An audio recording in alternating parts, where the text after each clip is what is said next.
বিসমিল্লাহির রহমানির রহিম। প্রিয় স্টুডেন্ট, প্রিয় ছাত্রছাত্রী, আমাদের মধ্যে সবচেয়ে কঠিন হয়ে ওঠে এতগুলো পড়াশোনা করার পর আলাদা আলাদাভাবে কম্পোজিশন রাইটিং মুখস্থ করা। দেখা যাচ্ছে যে অনেকগুলো কম্পোজিশন রাইটিং মুখস্থ করতে অনেক সময়ের দরকার। তো এর জন্য চিন্তা করে এই বিজ্ঞানের আবিষ্কার সম্পর্কে যে সমস্ত কম্পোজিশন আছে সেটি একটিমাত্র ফরম্যাট দিয়ে কমপ্লিট করা যায়। প্রিয় স্টুডেন্ট, সেই সমস্ত কম্পোজিশনের মধ্যে রয়েছে টেলিভিশন, রয়েছে computer, wonders of modern science, internet, fax, অর্থাৎ বিজ্ঞানের আবিষ্কার সম্পর্কে যেগুলো কম্পোজিশন এবং যতগুলো এসে আছে সবগুলোই একটা ফর্মেট দিয়ে আমরা কমপ্লিট করা আজকে শেখাবো। প্রিয় স্টুডেন্ট, ইংলিশ থেকে বাংলা সহ দুটোই বুঝে দিচ্ছি যাতে আপনাদের বুঝতে সহজ হয়। হয়তো পুরো ভিডিও একবারই দিতে পারবো না, পার্ট 2 এর মধ্যে দ্বিতীয় ভিডিও দিয়ে দেব। প্রিয় স্টুডেন্ট, প্রথমে আমরা এই কম্পোজিশন লেখার সময় ইন্ট্রোডাকশন অর্থাৎ ভূমিকা থেকে শুরু করব। ভূমিকায় বলা আছে, we have in an age of science. এর মানে হচ্ছে আমরা বিজ্ঞানের যুগে বসবাস করি। এরপর বলছে, we can see the wonders of science around us. আমরা আমাদের চারপাশে বিজ্ঞানের এই বিস্ময় দেখতে পাই।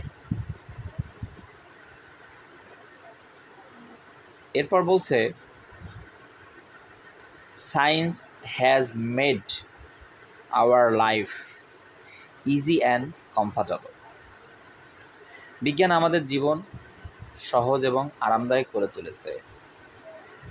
We can not think our modern life without science.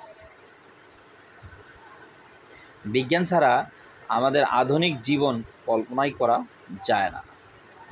Without the প্যাজেস of time man had invent and discovered near wonders of science. ওইটা যদি আমরা বাংলা জানি ইংলিশের, তাহলে খুব তাড়াতাড়ি আমাদের মনে থাকবে। ওকে, এই ছিল আমাদের ইন্ট্রোডাকশন। এবার আমরা চলে যাব পরবর্তী একটা পার্টে। এই পার্টটি হচ্ছে কমিউনিকেশন মানে হচ্ছে যোগাযোগ। এই যোগাযোগটা কীরকম হতে পারে সেটা আমি জানাচ্ছি। Science has link up the distance part of the world. Science has done wonder in the field of communication. বিজ্ঞান পৃথিবীর দূরবর্তী অঞ্চলগুলোকে সংযুক্ত করেছে।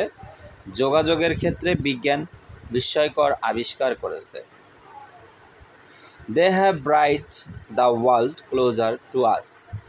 তারা বিশ্বকে আমাদের আরও কাছে এনেছে। We can send news from one corner of the world to other within a moment. আমরা মুহূর্তের মধ্যে বিশ্বের এক কোণা থেকে অন্য কোণে সংবাদ পাঠাতে পারি। They have conquered space, distance and time. তারা স্থান, দূরত্ব এবং সময় জয় করেছে। Name of the essay is also a great media for communication. অর্থাৎ এই নেম অফ দ্য এসে মানে যে এসেটা ওখানে উল্লেখিত থাকবে বিজ্ঞানের আবিষ্কার বিষয়ে, সেই নামটা এখানে দিলে আমরা দিব is also a great media for communication, অর্থাৎ মোবাইল যোগাযোগের জন্য একটি দুর্দান্ত মাধ্যম, কম্পিউটার যোগাযোগের একটি দুর্দান্ত মাধ্যম।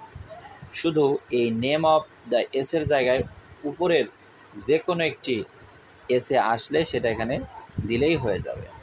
প্রিয় স্টুডেন্ট, আমি আশা করি দুটি সহজেই তোমরা বুঝতে পারছো। তো এভাবেই তোমরা যদি কম্পোজিশনটাকে মনে রাখো তাহলে পড়াশোনায় অনেক কষ্ট কমে যাবে। প্রিয় স্টুডেন্ট, তোমাদের কথা চিন্তা করেই এই দুইটি পার্ট আমি দিয়ে দিলাম।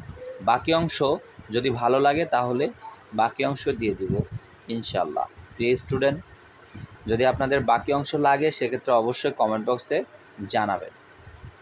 ওকে, আসসালামু আলাইকুম সকলকে।